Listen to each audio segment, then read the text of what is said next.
¿Qué tal, preciosos estudiantes? Mis saludos cordiales para cada uno de ustedes. Sean todos bienvenidos a esta asignatura Evaluación Educacional del segundo curso de la carrera de Ciencias de la Educación de la Facultad de Filosofía de la Universidad Nacional del Este. Espero que se encuentren todos bien, ya que no podemos todavía asistir a las clases presenciales. Vamos a interactuar nuevamente a través de este medio. Antes que nada quiero agradecerle por ese tiempo que habían dedicado para poder conversar y mirarnos al menos desde lejos a través de la pantalla.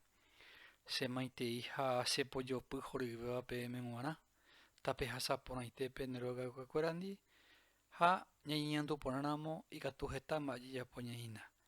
Ko arape ñamba potoyoni bekora yeu ñanembo epureje.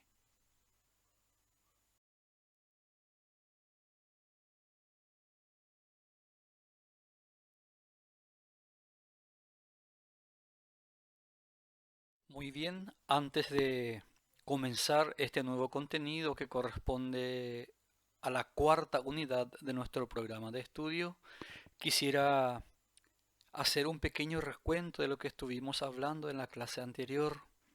Habíamos hablado de planificación de la evaluación, así como el desarrollo de la clase necesita de una planificación. De la misma manera, cuando vamos a evaluar, necesitamos planificar esa actividad. Y para ello habíamos hablado de la tabla de especificaciones, que es una herramienta muy útil para que el docente pueda distribuir equitativamente los niveles de conocimiento de acuerdo a la taxonomía de objetivo en conceptual, procedimental y actitudinal. Hoy vamos a estar trabajando ya la prueba, en qué consiste, para qué se utiliza. De hecho que sabemos, pero como futuros docentes es importante que tengamos manejo de esta herramienta. Las pruebas son procedimientos por medio de los cuales el docente presenta a los alumnos una situación, problema, de la que deben demostrar las capacidades adquiridas. Las pruebas son importantes porque brindan información acerca de la calidad y cantidad de los aprendizajes y actúan como agentes motivadores que regulan el proceso de aprendizaje. Es decir, inciden en la toma de decisiones como respecto a la continuación del proceso, la implementación de los planificados, la evidencia permiten la sucesión de responsabilidades por parte de los docentes como de los estudiantes. Esta es la importancia de la prueba. Y estas pruebas se clasifican en orales, escritas y prácticas.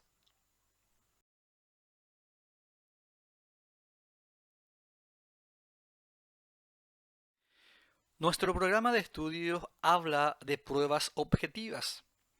Las pruebas objetivas se componen de un conjunto de preguntas claras y precisas que admiten una sola respuesta correcta y cuya calificación es siempre uniforme y precisa. Se llaman objetivas porque intentan eliminar en la medida de lo posible la subjetividad. Cuando hablamos de pruebas objetivas, estamos dejando de lado la percepción, punto de vista o de la opinión del evaluador, porque los ejercicios son elaborados de una manera a que no deje subjetividad. A esto llamamos pruebas objetivas. Muy bien, vamos a hacer un pequeño esbozo sobre la clasificación de las pruebas. Las pruebas pueden ser escritas. Estas pruebas escritas pueden ser de selección. Cuando hablamos de selección, es decir, que tiene una sola respuesta. Y dentro de este tipo de pruebas tenemos la alternativa constante, También llamamos doble alternativa como falso, verdadero, hecho, opinión, causa, efecto. Son pruebas de alternativa constante. También tenemos las pruebas de selección múltiple.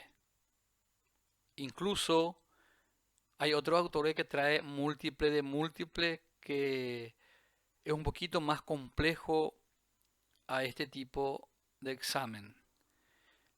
Y la otra clase que corresponde a las pruebas objetivas es el de pareamiento. Se denominan pruebas de selección porque hay una respuesta correcta en ella. No deja la subjetividad, no deja para producir. Y está el otro tipo de prueba escrita, que es la de producción. Dentro de esta prueba de producción puede ser extensiva, de generación, de preguntas, y están también la restringida. Puede ser un mapa conceptual. Entonces las pruebas escritas se vuelven a dividir en de selección y de producción. Luego tenemos las pruebas orales. Estas pruebas orales están las estructuradas y la no estructurada.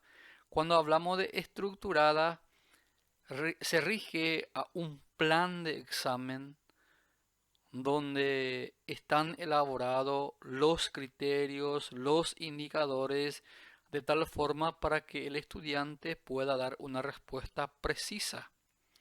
En cambio, cuando es no estructurada, ahí admite la opinión, el punto de vista o la fundamentación del estudiante. Y la otra clasificación de las pruebas es las pruebas prácticas. En este caso, se puede poner resolución de problema, resolución de caso, o puede ser ejecución de trabajos también. Pero siempre teniendo en cuenta que antes se deben establecer ciertos criterios e indicadores para poder evidenciar el logro de las capacidades requeridas. Recién estuvimos hablando de la clasificación de las pruebas. Dentro de ella ya mencionamos las pruebas escritas, pero aquí vamos a hacer un pequeño análisis más exhaustivo respecto a eso. Tenemos las pruebas escritas de selección de algún tipo de respuesta. Esto significa de que el alumno no va a escribir nada, es cuestión de marcar, seleccionar, unir, parear, subrayar, nada más. Y dentro de estos tipos de instrumentos tenemos la alternativa constante. Tenemos la de pareamiento, de selección múltiple y de ordenamiento. Estos son pruebas escritas que solamente requiere de la selección de una respuesta correcta. Después tenemos la prueba escritas de producción de algún tipo de respuesta. En este caso, el estudiante sí va a producir, ya va a escribir, va a redactar. Pero depende también de qué clase de respuesta va a dar. Están las respuestas restringidas. Cuando el profesor hace una pregunta que exige una respuesta exacta, clara y precisa. Si yo dentro del área de historia y geografía hago la pregunta, ¿en qué año se descubrió el Paraguay? Es una pregunta restringida. En este caso, solamente el alumno va a responder de que fue descubierto el Paraguay en el año 1524. Es una respuesta que no puede dejar a dudas. Después tenemos también el mapa conceptual. En este caso, el alumno tiene que elaborar de acuerdo a la comprensión que tiene, teniendo en cuenta la identificación de las palabras claves, la jerarquización de las palabras, la utilización de elementos o palabras de enlace. Después están las respuestas extensivas, donde el alumno va a escribir, son más tipos de pruebas de ensayo, donde uno puede expresar su punto de vista, su opinión, su apreciación, fundamentación o argumentación. Inclusive también la generación de preguntas, preguntas abiertas. Estos son tipos de pruebas escritas, pero nosotros vamos a enfocarnos en las pruebas objetivas hoy.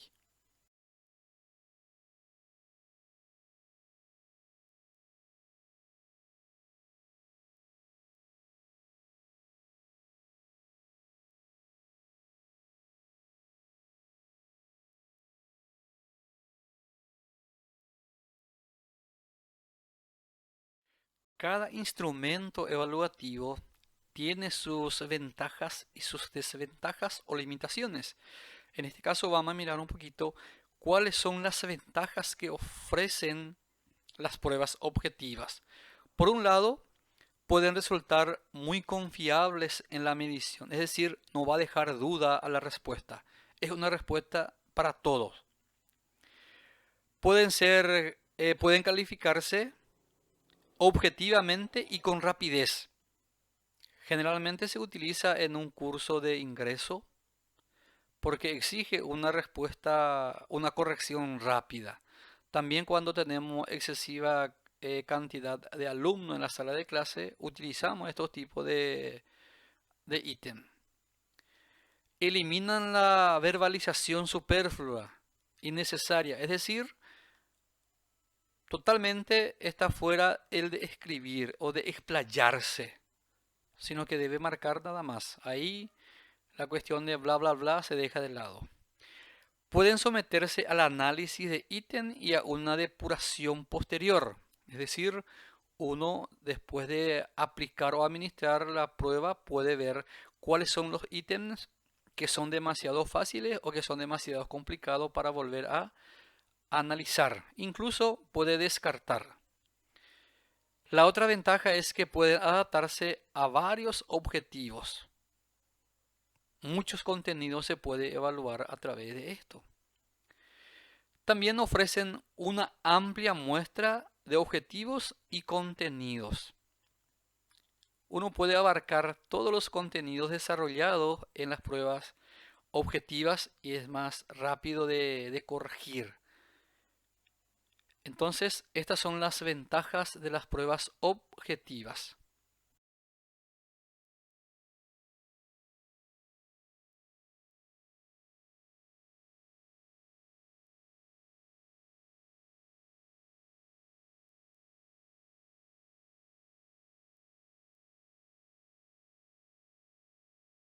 Muy bien, ahora vamos a ver cuáles son las limitaciones o las desventajas que tienen las pruebas objetivas. Pueden sobreestimar el aprendizaje por mera memoria, es decir, el alumno puede memorizar, hasta puede desconocer lo que está diciendo o lo que expresa, porque no tiene la comprensión. Preparación y la reproducción más costosa que la de las pruebas de ensayo. Elaborar una prueba objetiva lleva mucho tiempo, porque uno debe elegir los reactivos o las posibles respuestas deben ser homogéneas. El enunciado no debe tener o no debe presentar pistas gramaticales, repetición de palabras. Elaborar una prueba objetiva lleva tiempo. Como dice, es más costosas. Pueden favorecer también hábitos de estudios deficientes. El alumno de repente dice, no, no hace luego falta si es marcar nada más la respuesta. Pero esa marcar respuesta muchas veces no es tan recomendable. Entonces el alumno pierde prácticamente la motivación. En cambio, cuando es otro tipo de instrumento, otro tipo de prueba, el alumno tiene que conocer y comenzar a escribir, demostrar lo que sabe. Estimula también la tendencia a adivinar. Muchas veces en una prueba objetiva el estudiante marca la respuesta haciendo ese famoso tatetí. Acierta la respuesta. No es porque sabe, por azar. Entonces, Esa también es la limitación de este tipo de prueba.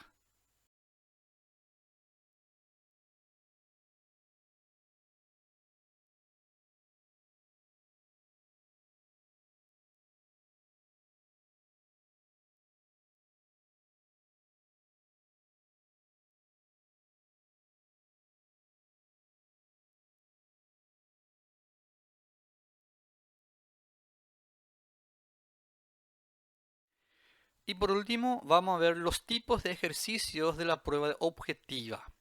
¿Cuáles son los instrumentos? ¿Cómo uno puede preparar las pruebas objetivas?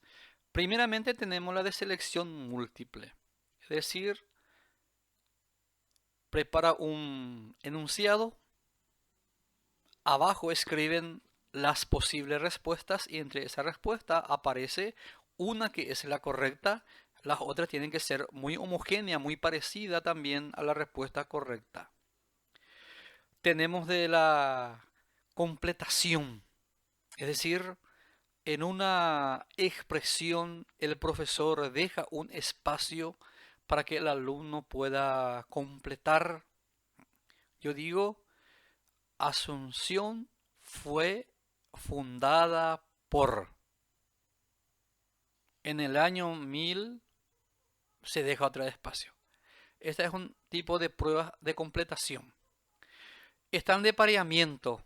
En una columna se preparan las palabras y en la otra columna se preparan las definiciones o los conceptos. Entonces el alumno va buscando cuál es la definición o la conceptualización y pone la letra que corresponde.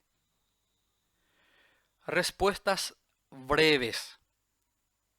Como ya había manifestado, exige una respuesta corta y precisa. Digo, ¿cuántos años cumplió la Facultad de Filosofía el pasado 8 de junio? Exige una respuesta breve. Falso o verdadero. En este caso, el estudiante o el profesor lo va a preparar dos posibles alternativas, o sea, dos alternativas, un enunciado. Y el estudiante tiene que reconocer si la oración o el enunciado es falsa, o es falso el enunciado, o es verdadero. Y en el caso de que es falso, que justifique. Y por último, el ordenamiento. Prepara una serie de hechos, por ejemplo, en historia se da esto, puede ser también en lengua, secuencia básica de idea. En matemática también puede utilizar antecesor, sucesor para eso, ordenar qué debe estar primero y cómo se va sucediendo, es decir, en forma secuencial. Estos son los ejercicios que se pueden utilizar en una prueba objetiva. De esta manera estamos cerrando esta parte de la unidad número 4, pero la unidad número 4 tiene varios contenidos que vamos a ir desarrollando, vamos a ir analizando. Como trae pruebas objetivas, analizamos hoy. Después vamos a ver qué son los instrumentos, qué son los procedimientos, cuáles son las técnicas, la estrategia para poder elaborar los instrumentos evaluativos. Desde ya, muchas gracias y espero que estén bien. Cualquier duda, espero que me escriban o que me llamen. Y también vamos a tratar de realizar esa videoconferencia para aclarar las dudas que puedan existir. Nos veremos oportunamente. Chau, chau.